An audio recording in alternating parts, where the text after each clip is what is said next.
Delhi NCR में रहने वाले एक आम इंसान की जिंदगी के 10 साल कम हो चुके हैं, लेकिन सरकार कहती है कि सब कुछ कंट्रोल में है। The national capital now, Delhi continues to battle toxic air. Even though the AQI has now shown slight of the improvement from the peak of this season, pollution levels still remain in the danger zone across the capital city. सांस लेने में दिक्कत हो रही है, running करने time सांस लेने में भी दिक्कत हो रही है। जहां दूसरे देशों में AQI 50 के पार चला जाता है तो वहां पर नेशनल इमरजेंसी लग जाती है। वहीं दिल्ली की सरकार कहती है कि सब कंट्रोल में है, AQI 400 के पार है। Air quality remains dangerously bad, with the AQI hovering around 396 to 400 in many parts of the city, as you see on the map of the screens. Delhi सरकार जो हमें डेटा प्रोवाइड कर रही है, ये एक मैनिपुलेटिव डेटा है, क्योंकि मॉनिटरिंग स्टेशंस के बाहर दिन रात पानी का छिड़काव हो रहा है। एमसीडी के ट्रक आप देखिए गोल गोल घूम रहे हैं, ये लगातार सुबह से लेकर शाम तक, रात से लेकर सुबह तक इसी तरीके से यहाँ पे पानी का छिड़काव कर रहे हैं। आप देखिए ध्यान से, स्मोक गन के जरिए यहाँ पर पानी का छिड़काव किया जा रहा है, सो दैट ये मॉनिटर यहाँ पर एयर पोल्यूशन की रीडिंग कम बताए, कम एयर पोल्यूशन बताइए। देखिए इस टैंकर से यहाँ पर पानी का छिड़काव किया जा रहा है। लेकिन ग्राउंड रिपोर्ट ये है कि AQI जो दिल्ली में असलियत में चल रहा है वो है 800 के पार। हर सुबह दिल्ली के आसमान में एक पतली सी लेयर बनी होती है फॉग, और धुएं की नहीं बल्कि जहर की। और ये वही जहर है जो दिल्ली के लोग सुबह शाम इनहेल कर रहे हैं और अपनी जिंदगी के पलक हो रहे हैं। सेंट्रल पोल्यूशन कंट्रोल बोर्ड के अकॉर्डिंग दिल्ली का AQI 400 से 450 के बीच में है, जो कि आपको सरकारी वेबसाइट्स पर भी देखने को मिल जाएगा। लेकिन ये एक मैनिपुलेटिव डेटा है। अनऑफिशियल और एक्चुअल ग्राउंड रियलिटी ये है कि दिल्ली का AQI 800 या उससे भी ज्यादा है। 800 AQI का मतलब समझ रहे हैं आप लोग? मतलब WHO के स्टैंडर्ड से 16 गुना ज्यादा पोल्यूशन है। दिल्ली अब एक गैस चेंबर बन चुका है, जहां पर क्वालिटी ऑफ लाइफ तो भूल ही जाओ। पर ये डेटा आपको सरकारी वेबसाइट्स पर देखने को नहीं मिलेगा, क्योंकि उन्हें तो पुरानी सरकारों को ब्लेम करना है, कंपैरिजन करना है कि उनके टाइम पर तो ये कंडीशन थी, हमारे टाइम पर ये है, वो भी मैनिपुलेटिव डेटा से। किसी भी डेवलप्ड कंट्री के बारे में अगर आप देखोगे ना, तो अगर 50 से ऊपर अगर AQI चला जाए तो वहां पर नेशनल इमरजेंसी लग जाती है, सरकारों पर सवाल उठने खड़े हो जाते हैं। लेकिन दिल्ली में ऐसा कुछ नहीं हो रहा। दिल्ली में सिचुएशन इतनी खराब हो गई है कि प्राइमरी स्कूल्स को रिसेंटली अभी दिल्ली सरकार ने हाइब्रिड मोड पर डाल दिया। मतलब क्लास 1 से लेके 5 तक के बच्चे अगर चाहें तो स्कूल जाएं, वरना घर पर रहकर ऑनलाइन क्लासेस लें।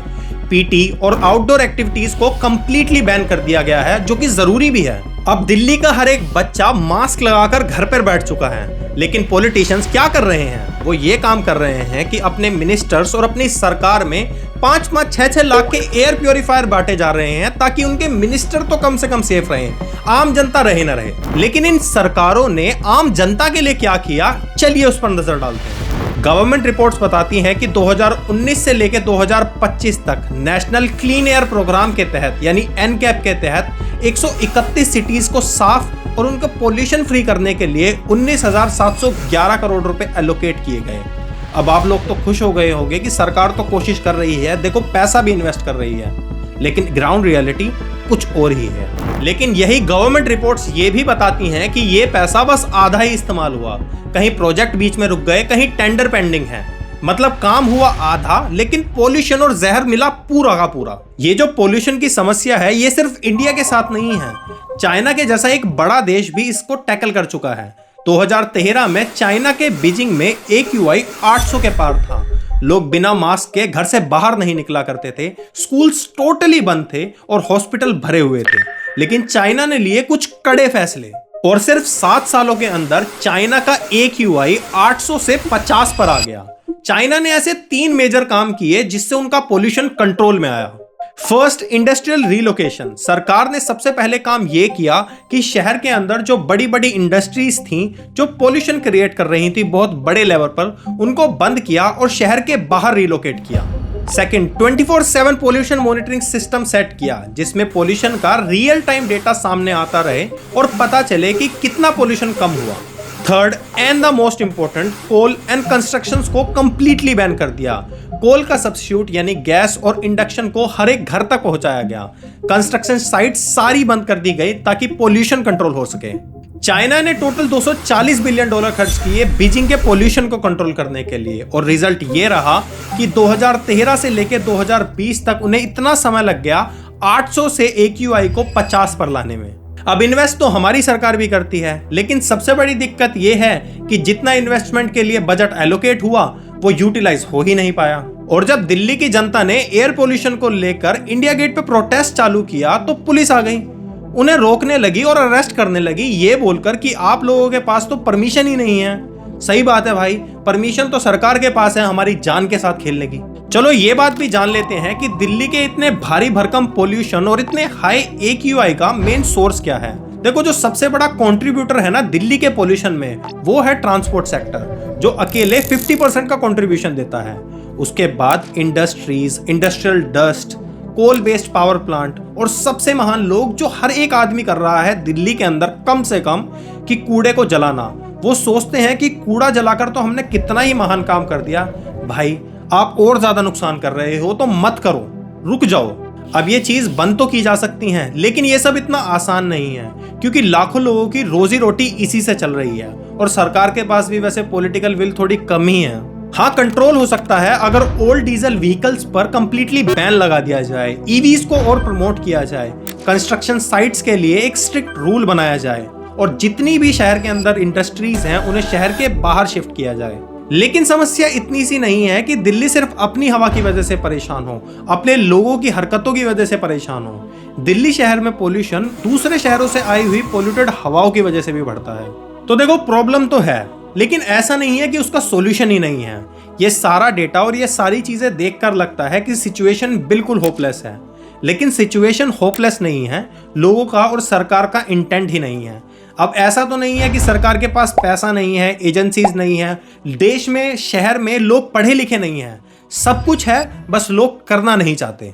सरकार के पास डेटा है, फंड्स हैं, एजेंसीज हैं, लेकिन कुछ नहीं हो पा रहा है। दिल्ली का हर एक आदमी सुबह उठता है, खिड़की खोलता है और देखता है कि यार ये धुआं कब कम होगा। जब तक क्वालिटी ऑफ लाइफ सरकार और लोगों की प्रायोरिटी नहीं बनेगी, तब तक पॉलिसीज फाइल में ही पड़ी रहेंगी, उनका इम्पैक्ट कभी नहीं होने वाला। और सबसे बड़ी बात यह है कि इस पोल्यूशन की वजह से सिर्फ हेल्थ नहीं, इकोनॉमी का भी नुकसान हो रहा है। दिल्ली NCR में हर साल 60,000 करोड़ का नुकसान होता है सिर्फ इस पोल्यूशन की वजह से। GDP का डैमेज अलग, हेल्थ केयर में भीड़ भर गई और लोगों की प्रोडक्टिविटी ऑब्वियसली कम ही होगी ना।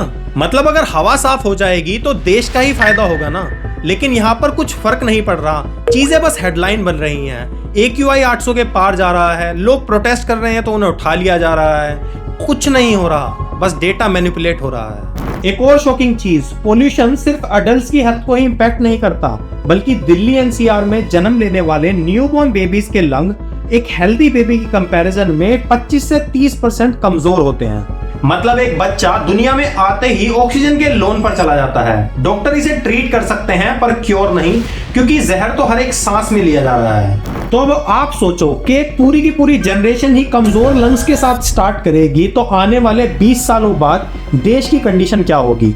वो लोग, वो बच्चे कितने प्रोडक्टिव रह जाएंगे? जो बच्चे देश का भविष्य हो सकते हैं, देश को अपना कंट्रीब्यूशन देकर आगे लेकर जा सकते हैं, सिर्फ इस पुअर क्वालिटी ऑफ लाइफ की वजह से, इस एयर पोल्यूशन की वजह से अपनी प्रोडक्टिविटी खो देंगे।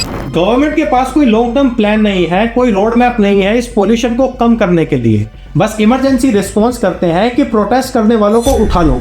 लेकिन एक बात तो क्लियर है कि अगर दिल्ली की जनता यूनाइटेड हो जाए, अपनी आवाज एक करे, तो सरकार को हमारे लिए कुछ ना कुछ तो करना ही पड़ेगा। लेकिन सिर्फ और सिर्फ सरकार के करने से कुछ नहीं होगा, हर एक इंसान को, दिल्ली NCR के हर एक नागरिक को अपना कंट्रीब्यूशन देना होगा, तभी हम साथ मिलकर इस पोल्यूशन को कम कर सकते हैं। तो as a citizen of India हम सबको अपना कंट्रीब्यूशन देना होगा हमारे देश, हमारे शहरों को साफ रखने के लिए और हमारी क्वालिटी ऑफ लाइफ को बेटर करने के लिए। ये पोल्यूशन सिर्फ सरकार की समस्या या कुछ लोगों की समस्या नहीं है, ये हर रिलीजन, हर कास्ट, चाहे वो इंसान अमीर हो चाहे वो गरीब, हर किसी को उतना ही डैमेज करता है जितना वो दूसरे को करेगा। पोल्यूशन ये नहीं पूछता कि तुम अमीर हो या गरीब हो, पोल्यूशन इक्वालिटी रखता है, तुम्हें उतना ही डैमेज करेगा जितना वो गरीब आदमी को करेगा। और पोल्यूशन कम तभी होगा जब लोग साफ सफाई रखेंगे, प्रेशर में नहीं, कंसिस्टेंट तरीके से।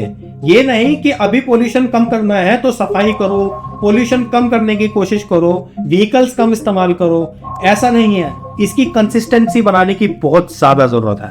अगर ये चीज हर एक सिटीजन अपना ले तो दिल्ली का पोल्यूशन बहुत ही जल्दी कम हो जाएगा। लेकिन सबसे बड़ी समस्या पता है क्या है? कि लेट इट बी, हम लोग थोड़े दिन प्रोटेस्ट करेंगे, थोड़े दिन सफाई करेंगे, फिर वही आदतों में वापस लौट जाएंगे। लेकिन ये बात याद रखना कि हवा खराब हो जाए तो उसे ठीक किया जा सकता है, लेकिन आपके लंग्स, आपकी बॉडी खराब हो जाए तो उसे वापस ठीक नहीं किया जा सकता। आपको अपना फर्ज निभाने की सख्त जरूरत है और सरकार को स्ट्रिक्ट एक्शंस लेने की।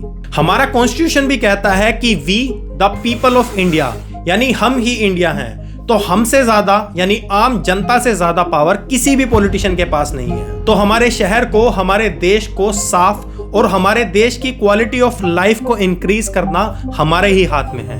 अगर ये वीडियो पसंद आया हो तो इस वीडियो को शेयर करें, हमारे चैनल को सब्सक्राइब करें। धन्यवाद।